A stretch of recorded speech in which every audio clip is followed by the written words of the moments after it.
Getting your child to mug up word spellings like COW for cow or STAND for stand is such an ineffective and outdated way to teach spellings. So in this video, I'm going to share with you 4 simple steps to teach spellings easily. I will also be sharing some cool game ideas and free printables that you can use, so make sure you watch this video until the very end.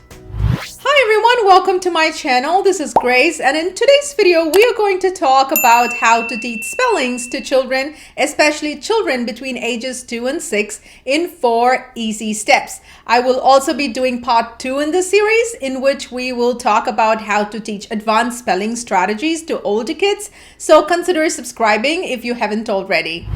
Anyway, the first step in teaching your child to spell words is to help your child understand that words are made up of sounds.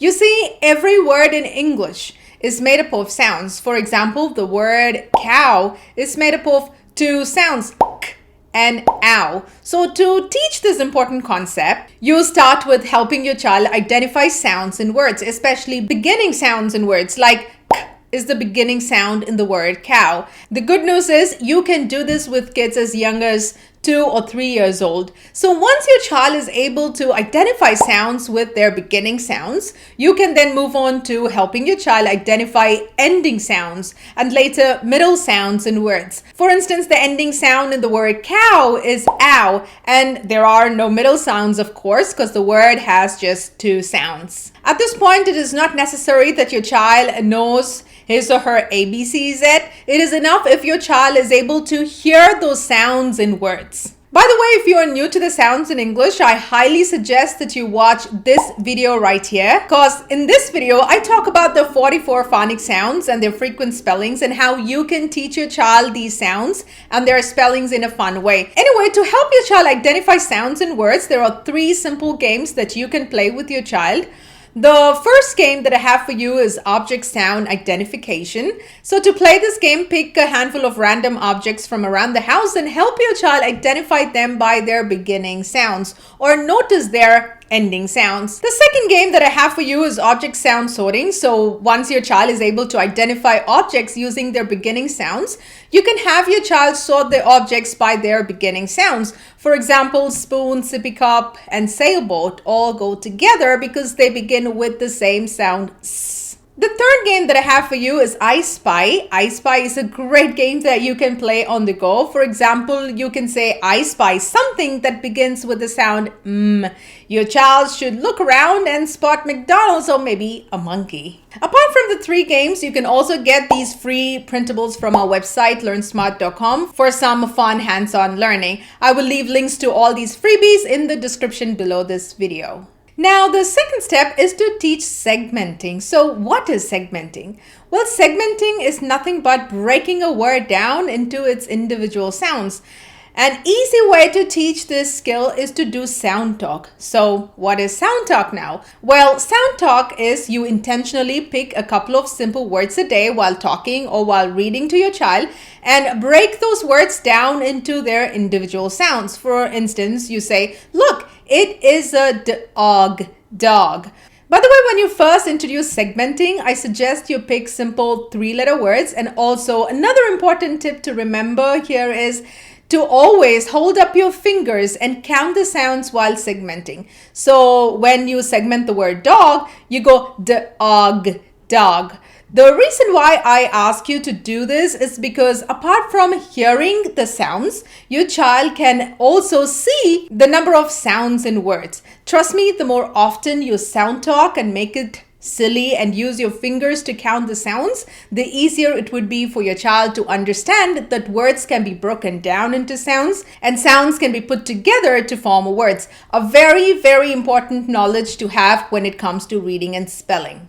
So once your child is able to identify sounds in words and break a word down into its individual sounds, the next step is to help your child map the sounds with their respective letters. We call this letter sound mapping or phoneme grapheme mapping. Phoneme means sounds and grapheme means letters. So for example, the word dog is made up of 3 sounds, dog. So once you break the word down into the 3 sounds, the next step is to map the sounds with their respective letters. So D is D, A is O, and G is G. A simple tip here is to use sound boxes to write the spelling, just like how we used our fingers to count sounds orally. This will help mapping sounds with their letters really easy for kids.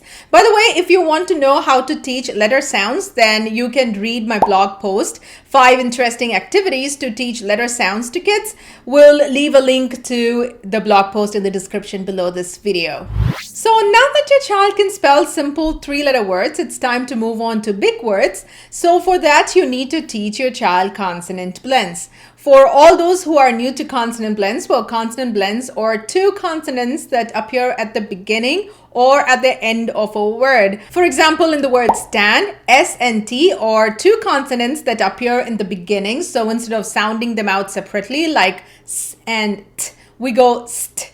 We do the same for N and D at the end. Instead of N and D, we go nd. Now, let's see how teaching consonant blends can help your child spell 4, 5, and even 6-letter words easily. Let's take the same example. If you segment the word stand as st, a, n, d, then mapping each sound with its respective letter can be tedious because you have 5 sounds to work with. So chances are by the time your child gets to the end of a word, your child might have missed out a sound or 2. But if you segment the word as st, and, then there are just 3 sounds to work with. So it is easy for your child to map them with their respective letters. By the way, if you're new to consonant blends, don't worry, you can download the consonant blends chart from our website, learnsmart.com. I will leave a link to it in the description below this video. So pick a consonant blend and come up with a list of words for each consonant blend and have your child segment them. So if you take the beginning consonant blend, st, then practice words would be st, ab, st, amp, st, st, ep, etc. At this point, you will not be taking words like stain or stay, even though they begin with the consonant blend st, because these words have digraphs in them and you would not have taught your child digraphs yet. We will talk about how to teach your child to spell words with digraphs in the next video in this series. But with the 4 steps that we discussed so far in this video, you can easily help your child spell hundreds of words that are made up of the 26-letter sounds. So that's it for now. I hope you found this video useful. If you did, hit that like button and share this video with your friends. And if you want to learn how to teach your child to read using phonics at home, then check out this video right here, in which I talk about how to teach kids to read in 7 simple steps.